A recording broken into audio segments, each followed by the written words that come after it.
안녕하세요 여러분, 세상도로봉입니다. 오늘은 25년 6월 30일이고 월요일입니다.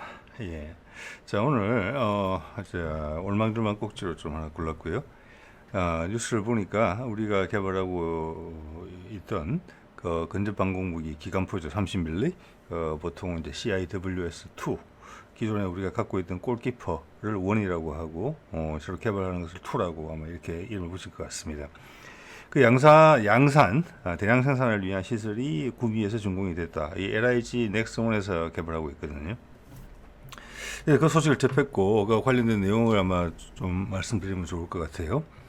그래서 이게 이제 사실은 지금 서방권에서는 뭐 유럽에서는 조금 다른 기종을 쓰기도 하지만 대표적인 체계가 미국의 팔랑스입니다. 20mm 기관포. 그거랑 지금 뭐 이 사실을 다루면서 많은 분들이 언급을 하지 않는데, 사실은 우리가 개발하고 있는 CIWS-2는 팔랑스를 아마 지워버릴 수도 있겠다.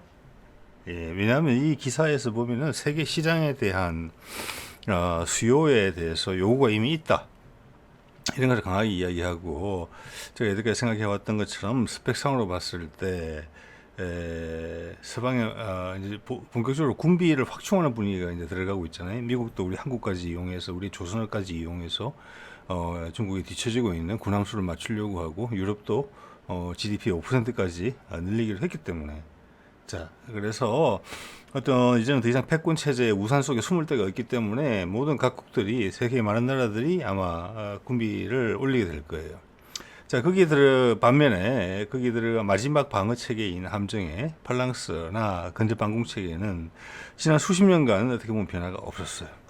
근데 그들이 주 요격 대상으로 삼는 대함 미사일 체계는 엄청난 발전을 이뤘거든요. 그래서 이걸 한번 쳐다보면은 CIWS 부분에 미국과 유럽이 여기에 대해서 방만하게 생각하고 있었다. 모든 방산 부분에서 그랬다. 그래서 지금은 말이 안 되는 방공 체계를 미국 군함들이 구축하고 있다, 이렇게 볼 수도 있어요. 근데 그것을 이미 거기는 이제 사기업 위주로 모든 것을 구축하기 때문에 지난 한 2, 30년간 놀아난 상태에서 그 인력이 보존이 안 됩니다. 기술도 보존이 안 되고 생산실 당연히 보존이 안 됩니다. 우리는 정부에서 나서서 전부 다 뭐라고 할까, 전체 단도리를 하잖아요. 그게 없기 때문에 지금 소위 러시아와 중국의 새로운 대함 공격 무기들이 등장하는 데 있어가지고 미국이 필요성을 느끼고 환기는 되지만 몸이 못 따라가는 그런 상황이다. 자, 그런 상황에서 우리의 CIWS-2는 상당한 시장성을 가지게 된다. 거기다가 최근 등장한 드론에 대한 대항성, 그건 이제 지상 기반을 이야기하는 거죠. 거점을 방공하는 거. 즉 드론의 서원 공격, 집단적으로 다수의 드론으로 공격하는 체계, 거기에 대응할 수 있는 좋은 포지셔닝이 새로 만들어졌다. 그래서 개발 때는 생각지 못했던 새로운 시장 가능성이 열렸다. 그래서 지상 거점 방공용으로 쓰게 되면 시장성이 급격히 팽창할 수도 있다. 자, 이런 것들이 한 말씀 드리고 싶어요. 자, 볼게요. 자, 이게 이제 오늘 기사 난 거죠. 이게 26일 목요일 된 건데 금요일날 기사가 안 나고 월요일날 오늘 기사가 났네요. 자, 이게 구미 공장에서 CIWS-2 양산 시설 준공식을 했지요. 자, 이거 LSAM 많은 미사일 체계, 해성 같은 것도 그렇죠. 해군, 해성도 그런지 모르겠습니다. LIG에서 개발하고 있는데, 여기 보면 기사 내용을 보면은 이제 여러분이 한번 참고를 하실 게, 이게 군이나 정부에서 무기 체계 관련돼서 쓰는 용어들이 있어요. 규칙적으로 쓰고 있거든요. 근데 우리가 조금 익숙하지는 않아요. 근데 그것을 좀 이해를 하면은 다음에 유사한 사례가 발생했을 때 우리가 훨씬 쉽게 진면목을 이해할 수 있게 됩니다. 이게 보면은 27년까지 개발 완료 예정이고, 이것은 순조롭게 개발됐다는 것을 의미해요. 좀 이따 과거 계획을 보여드릴 테니까 보시면 아마 그렇게 느끼실 겁니다. 자, 그런데 양산 시설은 약 2년 정도 앞서서 건립이 됐어요. 이게 뭘 의미하느냐? LSAM 때도 그랬거든요. 개발 성공을 선포하기 전에, 확인하기 전에 한 2, 3년 전에 앞서서 양산 시설이 준공이 됐어요. 자, 이거는 여러분 이렇게 이해하시면 되겠습니다. 처음에 개발을 할 때 처음에는 그 탐색 개발이라는 게 있어요. 탐색을 한다. 이것은 뭐냐면 군 내부에 소요가 생기는 거예요. 필요가 이런 무기체계 필요하다. 내지는 뭐 국방과학연구소 같은 데서 탑다운으로 이런 게 필요할 것 같다. 뭐 국방부 차원에서 나올 수도 있고 어쨌거나 그런 것에 대해서 이런 무기체계가 필요하다. 그럼 우리가 저걸 개발할 수 있을까라고 탐색을 해보는 과정이에요. 자, 여기서 수입을 해야 되겠다. 아니면 돈을 얼마큼 들이면 되겠다. 아니면은 기술의 특정 부분은 밖에서 가져와야 되겠고 나머지는 국산화 가능하다. 특정 부분, 일부분은 뭐 이런 식으로 결정을 하는 게 탐색 개발이고 이런 것은 우리한테 자료가 거의 노출되지 않습니다. 그것은 군 내부의 통째로 내부의 고민이에요. 그래서 그 탐색 개발 과정에서 한 70에서 80% 정도 이건 우리가 할 수 있어. 물론 거기는 기초적인 기술 개발도 들어갑니다. 예, 실험실 차원에서 이루어지는 거죠. 비공개로. 그래서 이거 좀 될 것 같아 충분히. 그리고 해보니까 이 무기체가 필요해. 자, 그러면은 그때는 업계와 손을 잡고 물론 그전에도 업계랑 같이 합니다. 유사한 경험을 갖고 있는 업계랑. 그렇지만 기본적으로 정부 주도로 합니다. 국방과학연구소가 거기에 상당히 큰 지분을 가지고 있다고 볼 수 있는 거죠. 그러면 체계 개발로 들어가게 돼요. 그럼 체계 개발이 되면 공식화가 되면서 바깥으로 정보가 흘러나옵니다. 그래서 제가 가끔 이제 채널에 소개해드리는 뭐 국방 과제들이 체계 개발 과제예요. 그러니까 대부분 이제 7, 80%의 기술은 확보가 돼 있고 어떤 업계랑 손을 잡고 하면 잘할 수 있겠다라는 것도 기본적으로 다 돼 있어요. 그래서 그런 이제 체계 개발 과제 제안서는 실패하지 않는 것입니다. 예. 자, 그러면 이건 뭐냐? 27년에 개발 완료인데 지금 양산 시설을 만들었다는 것은 뭘 의미하느냐? 개발 과정에서는 우리가 원래 계획했던 대로 다 기술이 우리가 확보를 했다. 성능도 다 확보했다. 그렇지만 양산에 들어가게 되면 그것은 대량 생산 체계를 의미하는 거거든요. 생산 라인을 만들어서 그렇게 되면은 거기에서 나온 제품의 품질이 실험실 단계에서 몇 개 만들어 봤던 거랑 같게 나오느냐, 요걸 확인하는 절차가 필요한 거예요. 실험실 차원에서 수공으로 이렇게 만들던 것을 대량 생산 체계로 넘어왔을 때 공정이 달라질 거잖아요. 거기서도 똑같은 품질이 유지되느냐, 이것을 확인하기 위해서 이런 생산 시설이 준공이 먼저 되는 겁니다. 개발이 완료되기 전에. 보통 한 2년 정도. 저는 이게 두 번째 보는 거거든요. 지난번에 엘셈이 그랬고 이번에 또 그래 됐고, 여기서 문제가 이제 생산 공정을 가다듬는 게 되겠죠. 대량 생산하게 되면서 그때는 이제 비즈니스 마인드가 좀 개입이 되겠죠. 뭐 단순화시키거나 절감하는 과정에서 공정 자체가 좀 바뀔 수 있는데, 대량 생산에서 그게 이제 원래 품질의 요구에 맞는지, 자, 요 정도 이해를 하시면 될 것 같아요. 자, 볼게요. 자, 이번에 이제 사진이 등장한 게 이게 데모 사진에 쓴 건데, 이 밑에 거는 초창기의 아니에요. 그러니까 마덱스나 이런 또는 마덱스 이런 데서 LIG 부스에 쓰던 건데, 이 보면은 달라졌어요, 좀. 여기에 대해서 제 의견을 좀 말씀드려 볼게요. 가장 큰 것은 제가 빨간 동그라미로 한 건데, 저게 뭐냐면 이제 적외선 탐색기 내지는 이제 카메라 이런 거예요. 예. 즉, 레이더를 쓸 수 있는 여건이 안 될 때는 저걸로 잡는다는 겁니다. 적의 위치가 과거에는 기관포 위에 있었지만 지금은 오른쪽 위로 이동을 했어요. 그리고 보면은 형상 자체가 좀 바뀌면서 전체적으로 뭐 포야 30mm 7열 기관포니까 포 자체는 바뀌지 않았을 겁니다.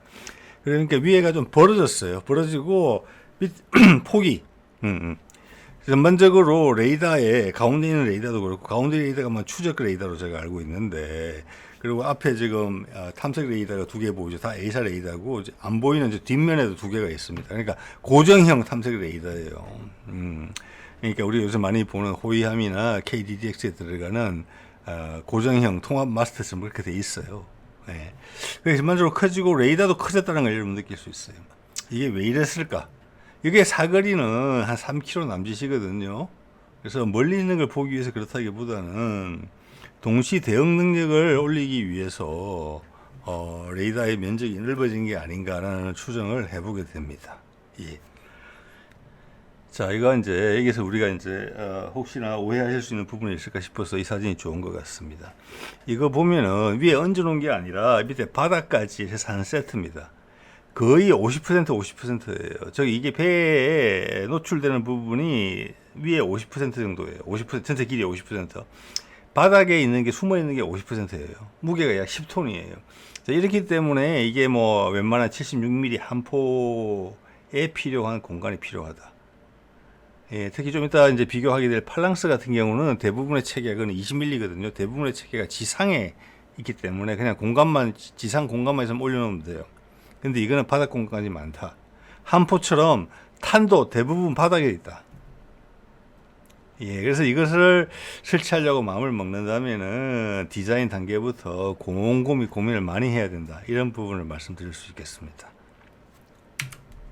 자, 골키퍼는 이제 우리가 예전에 쓰던 거죠. 골키퍼고 그게 아마 유럽 쪽의 회사일 겁니다. 탈레슨가 틀릴 수 있습니다. 근데 그게 만들다가 우리가 이제 그걸 좋아했죠. 그때 팔랑스랑 같이 존재했는데 우리 과거의 구축함들은 좀 더 골키퍼를 선택했습니다. 가장 큰 이유는 이게 30mm 탄이라는 게 큰 의미가 있습니다. 20mm 탄하고 30mm 탄 보면 10mm 정도 직경이 넓은 거니까 뭐 아무것도 아니겠지 싶으지만 제가 대충 계산을 해봐도 그 탄에 지금 폭우 소속은 같거든요.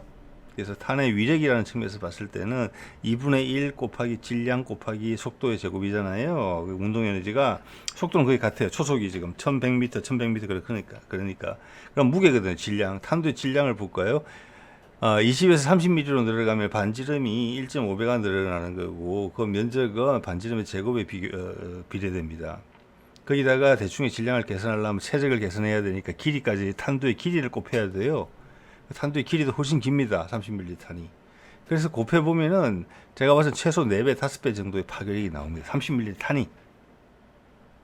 그래서 밑에까지도 훨씬 길어지는 그런 부담을 감수하면서도 우리는 30mm를 선호했던 겁니다.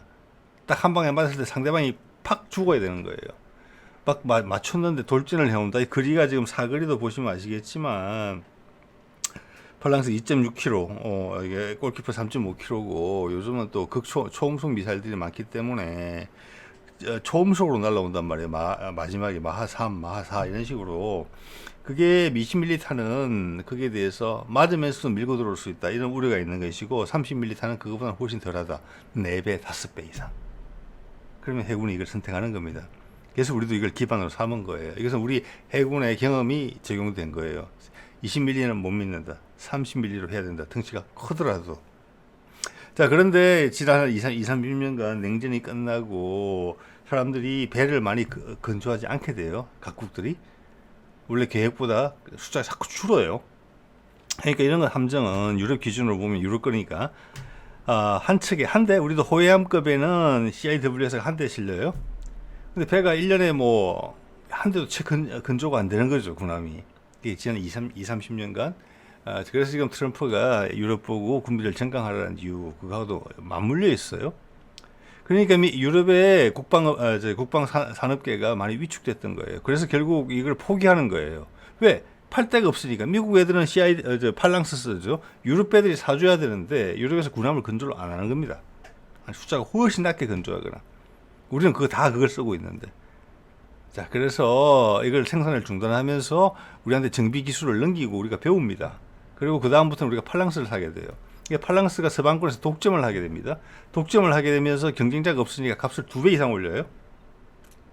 그래서 우리는 그거 창 정비해보니까 할만하던데 LIG가 경험은 없지만 우리 국산 한번 해보자.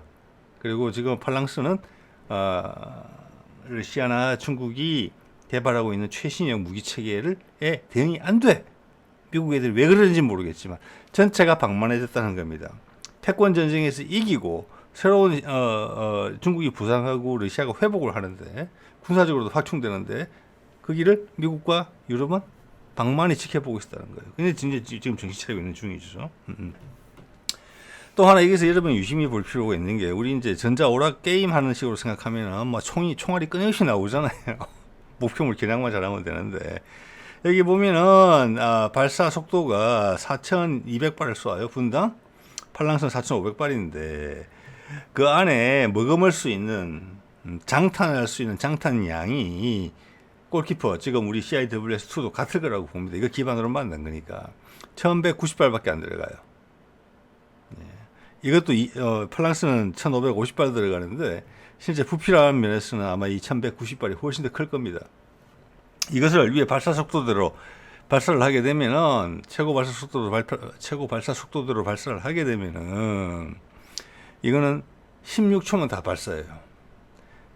자, 그래서 끊어 쏘기를 하더라도 지금 외국의 영상에 올라오는 거 있잖아요. 팔랑스 영상이 많이 올라오는데 최소한 3초 정도 쏘는 것 같거든요.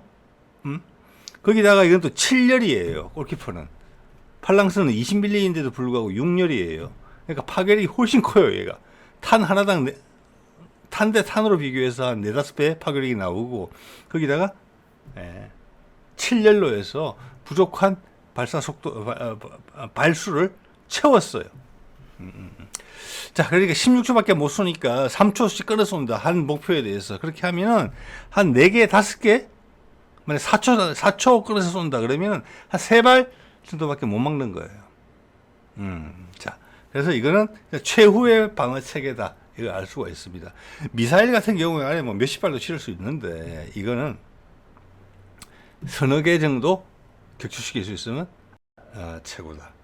자, 그거는 제한성이 있고, 그래서 이게 마지막이라는 겁니다. 그죠? 자, 이거 보면 원래 계획이 2020년 5월 26일 날 127회 방추위에서 나왔던 거고, 근접방공무기체계 2 사업은 대함 유도탄이나 고속 침투정, 소형 함정을 맞추기 위해서죠. 그러니까 이 CIWS는 소형 함정, 이런 것을 쏠 때도 들어간다. 근데 뒤에 보시면 아시겠지만 그 사이에 다른 수요도 좀 발생했다. 여기에 대해서 CIWS가 상당히 적절하게 대응할 수 있겠다. 군집 드론에 대해서 지상용으로도 쓸 수 있겠다. 함정만이 아니라. 그러면 시장이 엄청 넓어질 수 있는 거예요. 효용성만 검증되면. 지금 팔랑스도 지상용으로 얼마나 활발하게 쓰이는지는 모르겠지만 판촉을 하려고 하고 있거든요. 그렇게 됐으면은, 그렇게 되는 상황에서는 20mm와 30mm 차이가 엄청 커지는 거예요. 쓸 수 있는 탄의 종류가 큰 영향을 미치거든요. 군집 드론을 대항하는 데 있어서. 좀 이따 말씀드릴게요. 여기 보면 사업기간이 21년에서 30년, 사업비 3,500억인데, 요게 이제 정부에서 이런 발표를 여러분 많이 보시는데, 21년부터 시작해서 30년이라고 되어 있잖아요. 27년에 개발 완료라고 되어 있거든요. 근데 이게 30년이라고 말하는 것은 초도 생산분을 배치해서 인도하는 것까지 포함이라고 생각합니다. 그렇게 생각하시면 돼요. 그 위에 추가 소요가 발생하는 거는 이제 추가로 비용이 들어가는 거지만, 초도 생산분까지 배에 장착하는 것까지가 들어가는 거예요. 개발 완료가 아니라 개발 완료해서 배에 실는 것까지. 자, 그게 30년이고. 즉, 그러면은 총 사업비 3,500억이니까 초도 생산 물량분까지 포함된 금액이에요, 이게. 예, 자, 그렇게 이해를 하시면 되겠습니다. 자, 앞서 말씀드린 것처럼 이거는 이제 우리가 골키퍼를 창정비를 하면서 우리가 골키퍼를 엄청나게 많이 운용하니까, 유럽은 함정을 안 만드니까 말씀드린 것처럼 골키퍼 시장성이 없는 겁니다. 미국 배들입니다. 팔랑스고. 그런데 우리는 이걸 좋아하는데 유럽에서 더 이상 생산을 안 한다 그러네. 마음에 안 드는 팔랑스를 값을 2배나 올렸네. 그래서 우리가 개발하자. 안 해봤지만 부딪혀보자. 해보니까 되더라. 이런 게 정확한 분위기입니다, 여기에. 그래서 결국 이 CIW 골키퍼 원래 원 업체가 망하지 않고 포기하지 않고 계속 생산을 했거나, 내지는 팔랑스가 가격을 갑자기 올리거나 이런 처신을 하지 않았으면은 우리는 이걸 개발을 시도했을 가능성은 훨씬 낮았을 겁니다. 결과적으로는 그런 우리한테는 처음에는 되게 불편했고 억울했던 여건들이 우리한테 신무기를 개발해서 새로운 시장을 개척할 수 있는 그런 여건을 마련해 준 거예요. 네. 자, 이게 이제 미국 레이시온의 팔랑스도 20mm고, 예. 내용을 말씀드렸을 거고, 지금 이게 이제 우리 배에 이제 지금 그래서 정도 대항함 같은 경우도 우리 큰 호위함이 아니라 구축함에 이게 2개씩 장착되죠. 지금 정조대항 끝부터 우리가 이걸 샀었어야 될 거예요. 세종은 안 찾아봤는데 정조대항은 이게 2개가 들어가 있습니다. 자, 그러니까 한 1, 2년 이후부터 나올 배에는 전부 다 우리 국산을 넣겠다는 거예요. 그래서 지금 충남급 호위함, 한국형 3번째 배치 호위함이 나오고 있는데, 이번에 2번째 거 진수했죠. 경북함이라는 거. 거기에 지금 CIWS가 없는 상태로 나왔어요. 예, 거기가 1번으로 아마 우리가 새로 개발된 걸 받을 것 같아요. 한 1년 기다리면 되고, 지금 운용 시험하고 육군에 저기 해군에 인도되려면 1년 정도 기다려야 되고, 뭐 한 1년에서 2년 정도 시간이 있으니까 그때 맞춰서 넣겠다. 요런 거가 계산이 돼 있다. 그리고 우리가 계획대로 한국형 근접 방공무기 체계가 잘 개발되고 있다, 이런 것도 알 수 있는 겁니다. 자, 그럼 우리가 해군에서의 수요도 금방 예측이 돼요. 예. 자, 이 부분에 있으면 가격에 대한 부분이 나오거든요. 이 내용이 뭐냐면은 KDX3 배치 2, 이것은 정조급을 개발할 때 이제 골키퍼는 살 수가 없는 상황이고 팔랑스를 사야 되는데 미국한테 살려고 이제 요청을 넣었다, 이런 내용이에요. 여기 보면은 두 개를 하려고 그랬대요. 두 개. 즉 배 한 척에 두 대 들어가니까 두 대 살려고 했던 것 같거든요. 1번함, 정조대왕함이겠죠. 그러니까 두 개 합쳐서 가격이 4천만 불을 달라고 그랬어요. 이게 두 배가 뛴 가격입니다. 지금 환율로 치자면 1350원으로 하면 한 대당 270억 원이에요. 이게 아까 보는 팔랑스가. 자, 이거 우리는 이제 A사 기술은 자연스럽게 개발한 것이기 때문에 훨씬 성능이 좋죠. 이거보다 파괴력도 좋고, 이 가격이 저거보다는 훨씬 저렴하게 들어갈 거라고 저는 봅니다. 예, 이런 것이 미국이 망가진 겁니다. 뭐랄까, 러시아나 중국의 뭐 초음속 내지는 극초음속 또는 탄도탄 식으로 개발한 장거리 대함 미사일, 그런 것도 기본적으로 다 초음속입니다. 탄도탄 유행이기 때문에. 그런 것들이 나오는데 미국은 거기에 부응할 수 있는 근접 방공 체계를 개발하기는커녕 기존에 있던 걸 값을 올리는 거예요. 시장의 지배자가 됐다고. 그러니까 지금 미국에 있는 방공 체계, 심지어 SM6까지 포함해서 초음속에 대응한다는 이야기가 없어요. 공식적으로. 팔랑스도 없어요. 그리고 그 가운데 뭐 중간 단계에 있는 조그만 미사일들이 있죠. 그것도 그런 이야기 없어요. 자, 그래서 미국 같은 경우도 보면은 처음에는 SM6가 있고, 그 다음 이제 램이라는 게 있죠. 사이드 와인드, 뭐랄까, 단거리, 공대공 미사일을 함상용으로 만든 게 있습니다. 램이라고 보통 하죠. 사거리 10km입니다. 그것도 초음속 대응된다는 보장이 없고 살짝 개량만 되지 기본 틀은 과거는 같습니다. 그거는 팔랑스도 마찬가지예요. 이렇게 세 가지 층으로 이루어져 있거든. 방공망이 세 개의 층인데 그 세 개의 층 어떤 것도 초음속에 대응한다는 게 자신 있게 말하지를 못해요. 그러면은 중국 해군과 러시아 해군과 맞부닥친다, 미국 스스로 인정하는 것처럼 니어 피어 애더버스리거든요. 우리하고 수준이 비슷한 적들. 그걸 상징하고 있단 말이에요. 그게 대응하는 국가들이 중국 해군과 러시아 해군이에요. 거기다 초음속, 급초음속 또는 탄도탄 대한미사일을 가지고 있는데 그거에 청이 대응을 못한다는 거예요. 우리는 잠재적인 적국으로서 중국이 있는데, 북한도 심지어 초음속 대한미사일을 가지고 있는데 우리 함정을 보호해야 될 거 아니에요. 우리는 뭡니까? LSM 해상형, 그 다음 해궁, 그 다음 CIWS-2 오늘 소개해드리려는 거. 이 세 개가 모두 다 최소한 초음속 이상의 대응이 되게 디자인이 됐고 그게 요구 조건이었어요. 그걸 안 하는 미국과 유럽이 희한한 거죠. 예, 근데 수많은 군사 전문가들, 뭐 그냥 엔터테인먼트 차원에서 뭐 국방 관련 다루는 거는 뭐 그렇다 치더라도 소위 전문가들이 다루는 내용에서는 그런 말도 안 되는 모순에 대해서 지적을 해야죠. 근데 동맹국에 팔아먹으려고만 그러고 그 동맹국의 가상 적국이 가진 무기체계 대응이 안 되는 무기체계를 더 비싸게 팔아먹고 있는 거죠. 자, 그래서 그것을 지금 다시 전 세계적으로 군비를 확충할 바람이 불죠. 단극화, 패권 사회에서 다극화가 되면서요. 내 안보는 내가 책임져야 되니까. 그래서 팔랑스의 부족한 점, 램 미사일의 부족한 점, SM6의 부족한 점이 적나라하게 드러나게 될 것이고, 그 자리는 서방에서 전부 다 우리가 세 가지 미사일, CIWS-2뿐만이 아니라 해궁, SM 해상형까지 싹 다 갈아치울 수 있다, 이렇게 생각할 수 있어요. 왜? 미국 서방의 대표격인 미국의 방어 시스템이 해줄 수 없는 그것을, 그런 능력을 가지고 있지 못하니까. 자, 이거 한번 볼게요. 이걸 그대로 했을 거라고 봅니다. 이거 그 당시 상당히 대단한 어떤 요구 조건이었거든요. 근접 방공무기 체계 제1 MBC에서 나온 겁니다. 외국산 CIWS-1 저게 뭐겠습니까? 외국산이면 가장 가능성이 높은 것은 팔랑스예요. 그냥 경쟁하고 있으니까 우리가 그걸 사야만 되니까 지금. 그리고 저거는 기본적으로 예전에 골키퍼도 저랬을 거라는 거예요.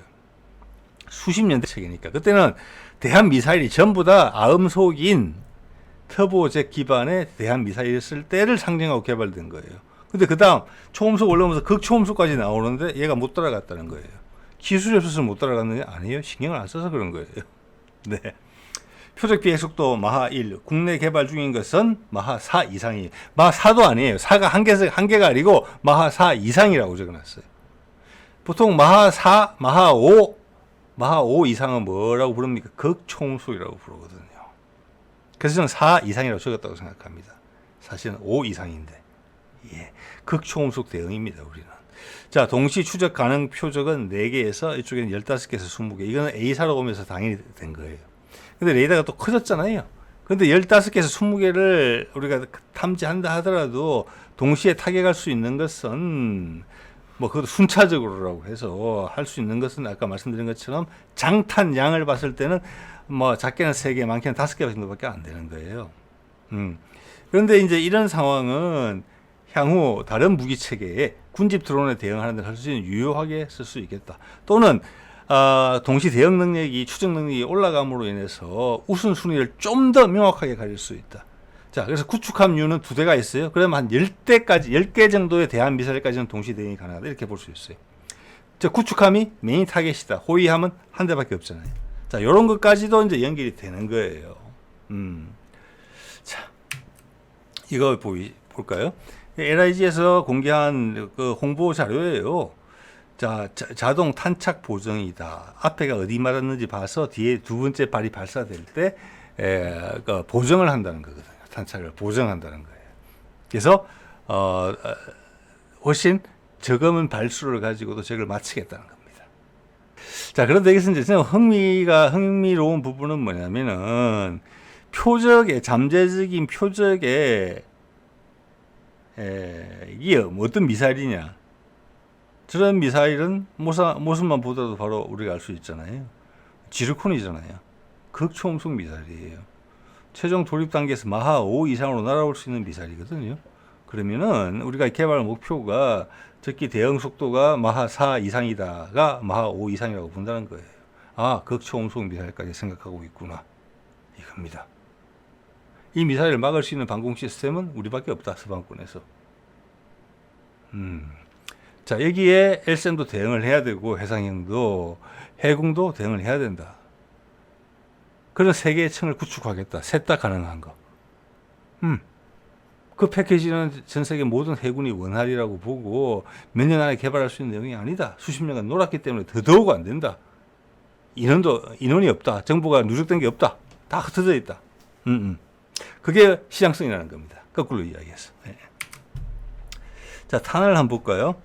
위에 보면은 두 개 다 30mm 탄이거든요. 30mm 탄인데 위에 보면은 미사일 관통탄이라고 되어 있고 밑에는 미사일 관통 파편탄이라고 되어 있어요. 그래서 여태까지 주로 사용하는 것은 20mm 탄도 그렇고 이 아래쪽에 있는 미사일 같습니다.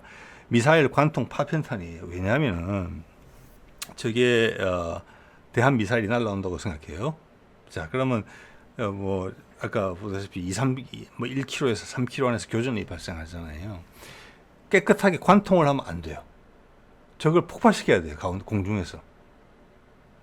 자, 우리가 미사일을 개발할 때 또 외국에서 대한 미사일을 개발할 때 들어가는 탄두 그리고 화약의 조성에 대해서 방향성이 제시되는 게 보이거든요. 뭐라고 되어 있느냐. 요구 조건이 유폭이 쉽게 돼서는 안 된다예요.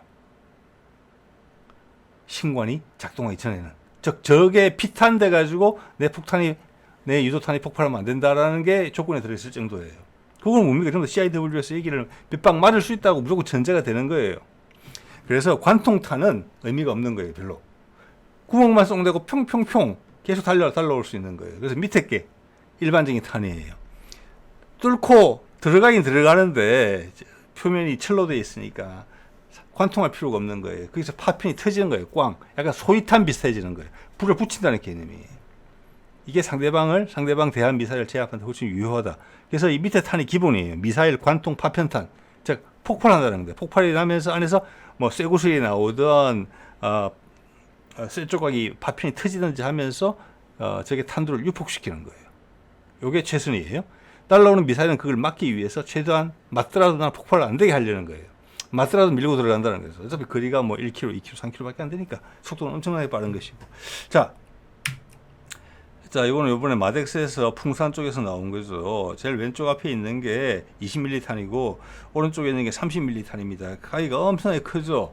그래서 제가 그냥 운동 에너지로만 보더라도 최소한 4배, 5배는 될 것 같다는 말씀을 드렸어요. 오른쪽에 쓰는 게 가장 기본적인 탄인 것 같아요. 여기 보면 이제 관통 파편탄이고, 오른쪽에도 보면 철갑 관통 고폭 소위탄 돼 있어요. 소위탄. 자, 이것은 파편이 아니고 아예 불을 붙이는 것을 기본적인 목적으로 하고 있는 거예요. 즉 상대방이 인화성이 자꾸 낮아지는 거죠. 화약이 유폭이 안 되는 거예요. 그래서 내가 불을 질러서라도 태우겠다. 화약이 불을 이길 수는 없잖아요. 자, 왼쪽의 것은 파편이 위주였는데 파편 갖고는 유폭이 안 될 가능성이 많다. 요즘에 대한 미사일들은. 우리도 대한 미사일을 만들 때 우리도 화약의 조성을 그렇게 할 것입니다. 몇 방 맞는다고 그래도 폭발하지 않는 거. 근데 불을 땡기면 뭐 어쩔 수 없죠, 화약은. 자, 저게 일반 탄이에요. 그래서 30mm 철갑 관통 고폭 소위탄은 우리가 새로 개발한 겁니다. 이 CIWS2를 위해서. 예전에 골키퍼가 있을 때는 없던 탄종이었으리라고 생각을 해요. 네. 그 다음 재밌는 게 하나 있어요. 몇 년 전부터 나왔는데 이번에도 또 나왔습니다. 30mm 전방 분산탄이라는 게 나왔어요. 보이시죠 이게? 이게 뭐냐? 이것을 미사일을 쏠 것이냐? 아닌 것 같아요. 이것은 안에 보면 30mm 직경이니까 이 정도 되잖아요. 그 안에 쇠 막대기가 조그만 쇠 침들이 수십 개가 들어있어요. 자, 이것은 7열 기관포에서 발사하죠. 강선이 있는 거 돌면서 나갈 겁니다. 적 앞에서 꽝 근데 터지면서 이 쇠침을 확 퍼뜨리겠다는 거예요. 자, 그 쇠침이 훨씬 30mm 탄보다 위력이 약할 텐데 그걸 맞고 상대방 이게 또 뭐 화염을 일으키는 내용도 없는데 상대방 대한 미사일이 격추나 도중에서 폭발시킬 수가 있겠습니까? 아닙니다. 이건 다른 목적으로 나온 겁니다. 이게 시장성하고 엄청나게 큰 상관이 있어요.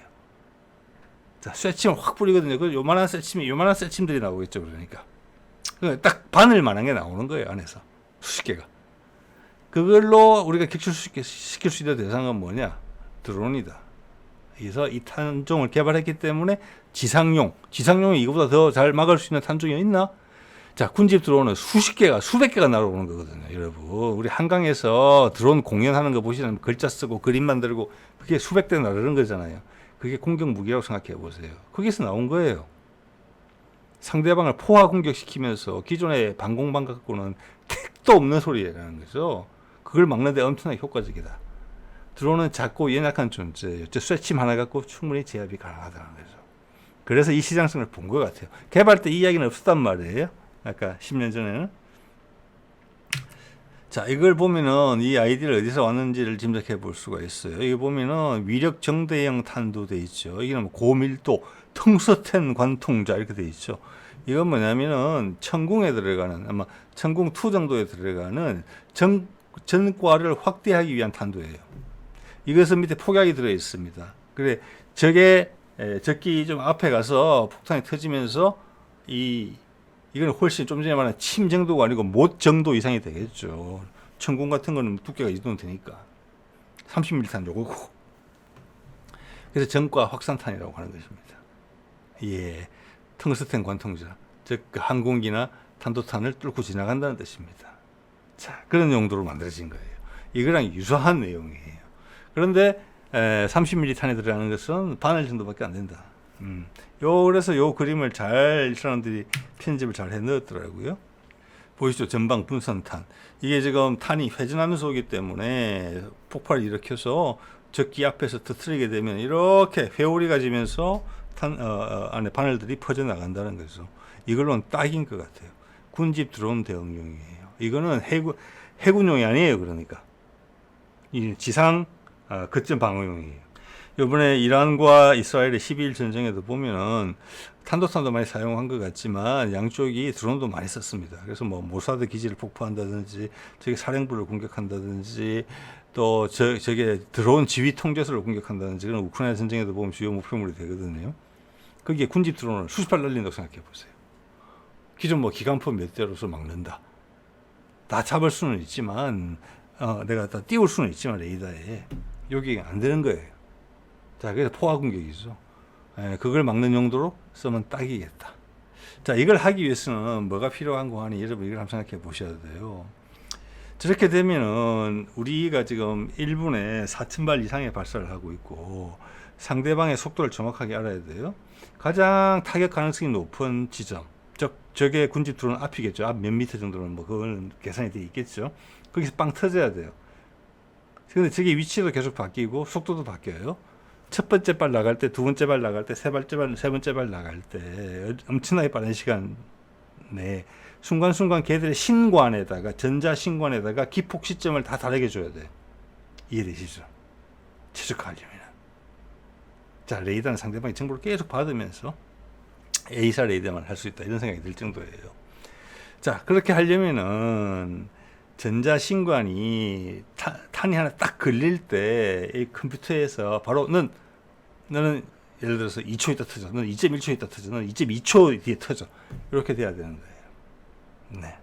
자, 그래서 그런 기술적 필요성이 있겠다. 그것은 이미 많이 극복되어 있는 상태인 것 같아요. 이런 유사한 무기 체계는 굳이 전방 분산탄이 아니라도 많이 쓰고 있으니까. 근데 이게 진짜 하나 문제가 되는 게 우리 군에서 해병대 상륙 돌격 장갑차나 향후 K-21 장갑차에 사용될 것으로 보이는 40mm 탄두 내장형 탄이 있어요. 탄두가 탄피 안에 들어가는 거고 탄피가 플라스틱이에요. 우리 향후 소총도 그래 될 수 있어요. 자, 이렇게 되면은 탁 지날 때 플라스틱은 전기가 안 통해요. 전자 신관을 활성화시키기가 어려워요. 왜? CTA 탄은 탄두 내장형 탄은 탄두가 숨어 있잖아요. 탄피 안에. 자, 그래서 그런 거에 대한 기술적 극복에 대한 고민이 있는 걸 제가 봤거든요. 이미 수년 전에. 그러니까 이런 것은 어려운 기술은 아니라고 봐요. 근데 이게 분당 4,500발이라는 겁나게 빠른 속도로 나가는데 그 탄 하나당 시간을 다르게 점지해 줘야 된다는 거. 이것도 쉽지는 않았을 거라고 봅니다. 네. 자, 이런 탄이 지금 개발된 게 몇 년째 된 것으로 보이기 때문에 향후 지상에 있어서 현장에서 근접 방공을 지원하는 이런 차량용 대공포 같은 것도 지금 30mm 포거든요. 이것도 같은 30mm 포인데 탄도 규격이 똑같은지는 모르겠습니다만은 이 원리를 적용하면은 실제 규격이 다르다 할지라도 이게 맞는 탄을 만들 수 있다고 보고 드론에 대한 드론이 가장 큰 위협이 됐으니까 드론에 대한 대응하는데 상당히 유용할 거다. 탄종이 추가될 것이다. 그렇게 봅니다. 그러면은 기존 한 대가 해결할 수 있는 드론의 숫자가 훨씬 넓어질 거예요. 분산탄을 쓰게 되면. 예. 이런 거 생각해 볼 수 있겠고요. 응용으로서. 자, 두 번째는 이제 수요라는 측면을 보면은 아까 말씀드린 것처럼 이제 충남급에는 CIWS가 없이 나오고 있어요. 즉, 그것은 임박했다. 배가 투입되기 전에 나온다. 즉, 얘들이 충남급이 제일 먼저 국산화된 CIWS를 받을 가능성이 크다. 충남급 6척, 호위함급에서는 한 대만 들어가잖아요. 그럼 6개 팔 수 있고, 그 다음 좀 이따 시작될 네 번째 배치의 FFX4, 그래서 6척, 6대. 그럼 KDDX도 시작될 거거든요. KDDX는 구축함급이니까 저는 근접 방공 시스템이 2개가 들어갈 거라고 봅니다. 기관포가. 그럼 12개. 그러면 합이 최소한 24대 정도는 팔게 되는데 그 외에 다른 함정 들어갈 수 있어요. 예. 이것을 지상의 거점 방공으로 예를 들어서 안기부를 보호하는 용도, 뭐 대통령실을 보호하는 용도, 뭐 이런 식으로 효용성이 검증이 된다면 왜 이런 군집 드론이 공격해오면 기존에 있던 방공 시스템의 용량을 초과해서 적이 공격해 올 수 있거든요. 그럼 기존식으로 그걸 대응을 하려면 방공포도 늘려야 되고 방공 인력도 늘려야 돼요. 그거보다 이 CIW에서 자동 시스템을 지상용으로 하면 돈이 좀 더 들더라도 그걸 극복할 수가 있다. 야전 방공도 훨씬 나아질 수 있다. 그것은 탄종을 다른데 적용시킴으로써 앞서 말씀드리는 거죠. 그럼 시장성이 엄청나게 넓어질 수 있다는 이야기를 하고 있는 것입니다. 그걸 보고 있다는 거죠. 자, 미국의 램이죠. 근거리 방공 시스템, 사거리 10km, 사이드와인드 해상행입니다. 이 초음속 대응 안 됩니다, 이거. 자, 우리는 여기에 대응해서 해군 미사일을 가지고 있어요. 개발 목표 자체가 마하 3 이상 초음속 미사일의 대응용으로 나왔어요. 자, 그러면 이거 CIWS 오늘 소개드린 거, 그리고 LSM 해상형 당연히 초음속 대응이 돼야 돼요. 이거로 하면 패키지로 우리가 팔 수 있다는 거예요. 패키지로 상대방한테. 지금은 동남아에 팔더라도 보면 배만 만드는 것이고 방공체계나 이런 것은 아직 우리가 100% 신뢰를 못 얻고 있어요. 유럽제 제품이 들어가거든요. 레이더도 그렇고 미사일도 그렇고. 이제는 이렇게 되면은 미사일 우리 거 다 들어가야 돼요. 이렇게 해줄 수 있는 데가 없으니까. 우리 검증만 해내면 몇 년 안 남았지요. 레이더도 그럼 우리 거로 가야 되고 우리의 전투체계도 우리 걸 가야 되는 거예요. 그럼 배 한 척을 온전히 우리 걸로 가는 거예요. 그래야 될 가능성이 크다. 예. 자, 우리 해군 미사일을 보면은 이렇게 만들어놨잖아요. 단축형 수직 발사관을 따로 만들었습니다. 그래서 각각의 셀이 분출구가 공유하는 게 아니라 각각의 셀이 분출구 가지고 있어요. 즉, 이 말은 뭐냐면은 지금은 정사각형으로 이렇게 배치를 했지만 이것을 일자로 쭉 펼 수도 있다는 겁니다. 상황에 맞춰서 공간이 맞는다면, 필요하다면. 각각 4발씩 들어가거든요. 그래서 이렇게 되면 짜투리 공간이 다 들어가요. 소형 함정, 수송함, 그냥 있는 배에다가 디자인적인 요소 없이 들어갈 수 있는 거예요. 왜? 미사일이 작으니까. 그러면 4발씩 해서 이것만 16발 들어가는 거예요. 앞서 보신 미국의 램은 21발이 들어가지만 그것보다 훨씬 나은 미사일이에요. 20발, 이제 죄송합니다. 사거리가 일단 20km 2배가 더 길고요. 무엇보다 초음속 대응이 된다는 거가 있으니까요. 네. 자, 이것이 향후 우리가 해상 세력에 대해서 방공 무기, 방공망에 대해서 우리가 KAMD 이전에 이걸로 먼저 전 세계 서방권에 함대 방공에 큰 영향을 미치지 않을까. 거기에 대해서 LIG가 눈여겨보고 있다. 대신 육상 방공까지도 드론에 대한 대응으로서는 최고다. 그래서 아까 분산탄, 그게 상당히 의미 있다 이렇게 보는 것입니다. 자, 오늘 이 정도 말씀드리겠습니다. 네.